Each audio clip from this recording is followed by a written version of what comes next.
I'm Elizabeth, a literary princess, and it's going to be the most wonderful time of the year soon. That's right, folks. It's almost October, kind of, which means that it is almost Victober. If you don't know what Victober is, it is a month-long readathon focused on Victorian literature. So you're probably like, Elizabeth, that's every day for you. Yes, however, now I have people to talk about with it, as if I'm not already making videos about Victorian literature anyway. However, I love this event. It is hosted by 5 wonderful booktubers: Katie from Books and Things, Kate Howe, Marissa from Blatantly Bookish, Petra Yu, and Roz from Scally Dandling About the Books, which is a name I always trip over, but I think I got it right.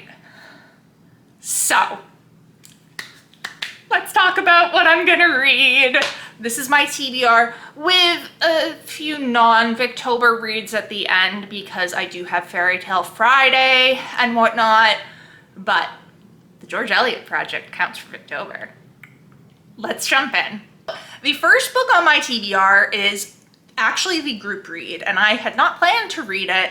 I've never participated in the group read before, but I was like, I want to be part of the group read. And this is a very ancient copy of The Way We Live Now by Anthony Trollope.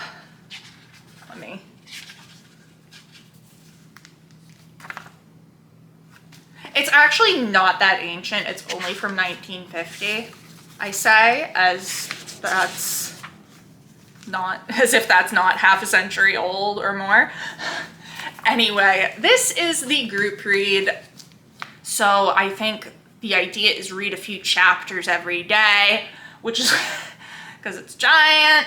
I have no idea what this is about. I have read Trollope's Barchester Towers before, and I do want to read more of him. The library happened to have this, so I was like, you know what, let's do it, even though I've got a lot of other really long books on here and I probably shouldn't, but I want to, so I'm doing it. There are also 5 challenges, one from each host, and I potentially have a book for each one. So first I will talk about Kate's challenge, which is to read a Victorian work featuring a stranger or an outsider. And for that, I have my George Eliot Project read of the month, Romola. So this is a historical fiction set in 14th century Florence, I believe. And it actually starts off with this stranger, Tito, coming to the city. And Tito then proceeds to be awful.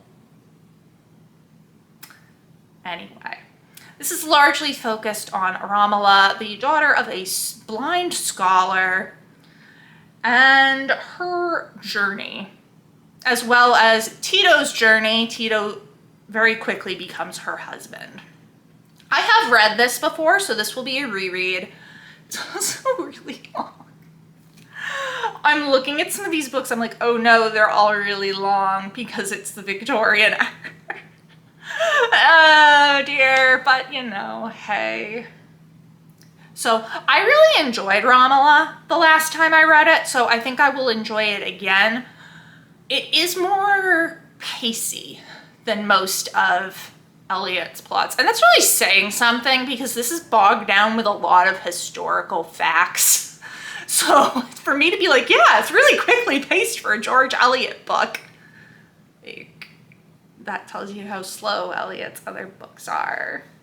However, I did really enjoy this despite not really understanding a lot of the historical context because I know nothing about 14th century Florence, but I'm excited to read it again.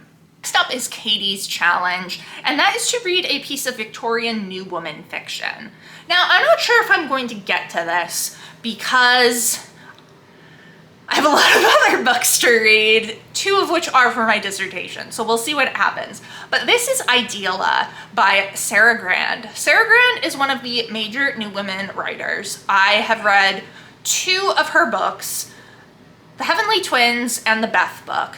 The three of these books actually form a kind of New Woman trilogy, of which Ideala is the first one.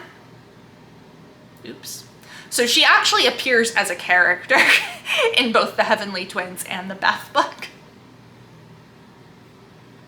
Because I just read series out of order, apparently. Anyway, this is, again, a New Woman fiction work. I don't know much about it other than that. I'm excited to read it though. I really loved Sarah Grant's The Beth book. The Heavenly Twins was good, mostly. So I'm excited to see what I believe her first novel is like. Next up is Roz's challenge, and this is to read a Victorian work in which class features strongly, which I'm pretty sure is like all of them. And for this I have Far from the Madding Crowd by Thomas Hardy. Now, I don't actually know if class features strongly in this, but I'm assuming it does because it does in every other Thomas Hardy book, and I really wanted to read this month, finally, because I've had it for a really long time.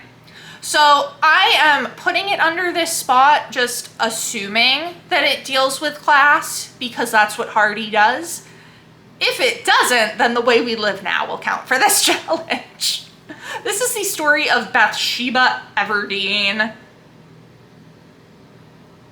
That name.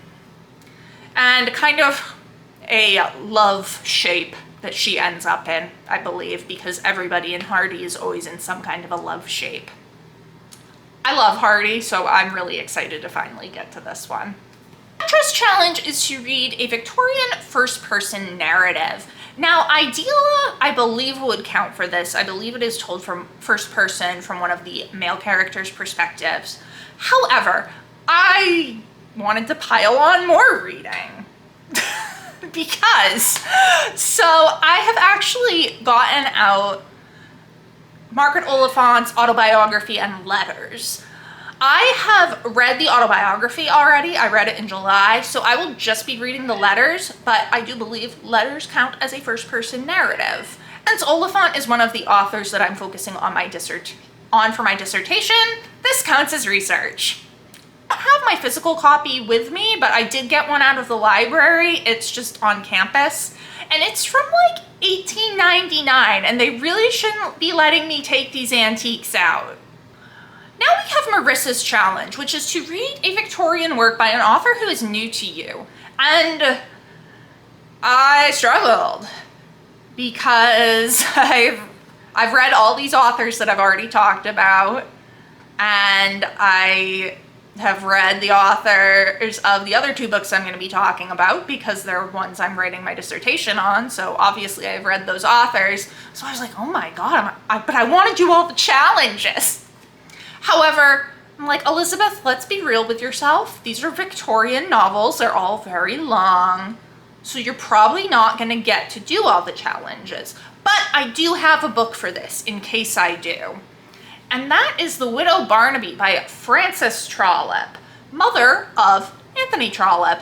I bought this book because I thought I was going to have it on my exam lists. Frances Trollope is a very early Victorian writer. However, I did not put it on my exam list because this copy has no page numbers, and that pissed me right off. So I didn't put it on the list and I never read it.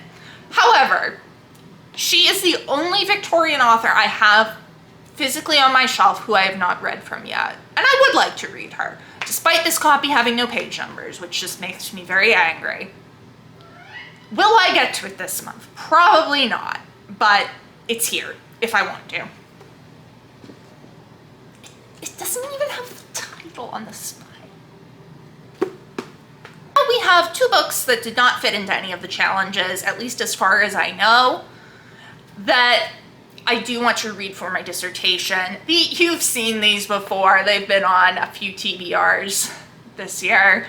First is The Eightlings by Margaret Oliphant, and the next is Princess Napraxine by Ouida. Were they on my September TBR? No, they weren't. They were on the August one though. And it didn't happen. Let's try to have it happen in October. that is everything that I will potentially read for Victober, but I do have 2 other books that are non-Victober books, although one is Victober adjacent. Victober adjacent one has a big sticker because it's interlibrary loan, but this is Ouida the Phenomena, Evolving Social, Political, and Gender Concerns in Her Fiction by Natalie Schroeder and Sherry Hodges Holt. So Ouida is one of the authors I'm working with. I am trying to read like a major work that kind of covers a lot of each author's work so that I can see which books would be helpful for me to read.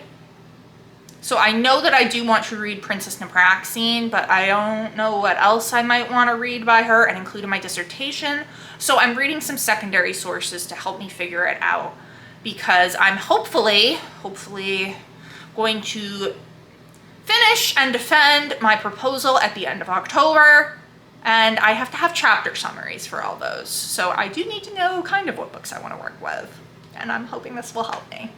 And then the final October read is not related to Victober at all. This is my Fairy Tale Friday read for the month. The Wolf and the Woodsman by Ava Reed. This is a loose little Red Riding Hood retelling. I read Ava Reed's The Juniper and Thorn last year and absolutely loved it. So I am very excited to get to The Wolf and the Woodsman. This will be up on my blog, theoretically. And hopefully by the time this is posted, the Yark and Deepest Red post will actually be on my blog. So I will have had something on there by the time you are hearing this, hopefully. We'll see. So that is my Overly Ambitious Victober TBR once again, along with 2 extra books. Let me know down in the comments below, have you read any of these? What did you think? What are you reading for Victober? Or if you're not participating, what are you planning to read just in the month of October? It has been great chatting with you. I will see you soon. Bye.